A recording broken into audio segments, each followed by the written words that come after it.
Assalamualaikum warahmatullahi wabarakatuh. Nama saya Arsi Paramita dari kelas 12 MIPA 2 nomor absen 8. Saat ini saya akan melakukan kegiatan ujian praktik kimia yaitu uji daya hantar listrik. Sebelumnya saya ingin mengucapkan terima kasih kepada Bu Wiwit telah membimbing saya di kelas 12 ini. Semoga Bu Wiwit memberikan nilai yang terbaik untuk saya agar saya dapat lulus di ujian praktik kimia ini. Terima kasih.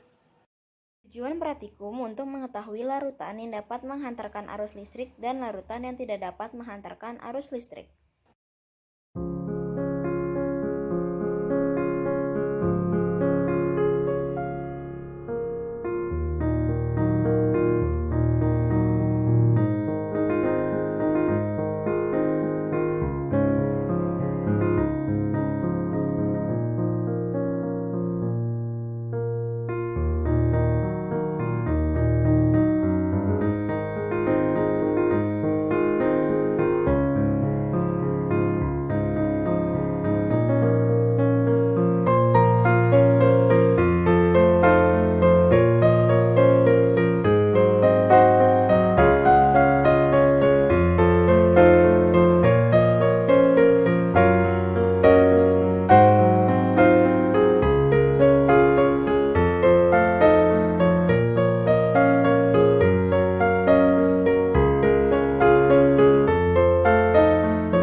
Menjawab pertanyaan yang terdapat pada laporan praktikum. Apa pengertian larutan elektrolit dan non-elektrolit? Larutan elektrolit adalah larutan di mana zat-zatnya memiliki ion dan mengalami ionisasi sehingga dapat menghantarkan arus listrik.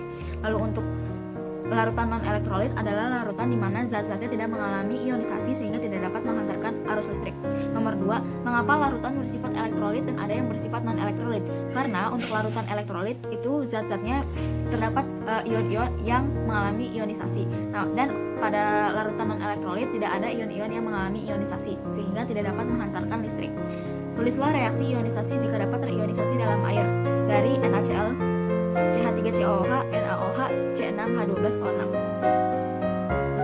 Untuk C6H12O6 tidak dapat menghantarkan arus listrik karena merupakan larutan glukosa, di mana larutan glukosa dalam pelarutnya tidak dapat membentuk ion-ion karena tidak dapat terionisasi.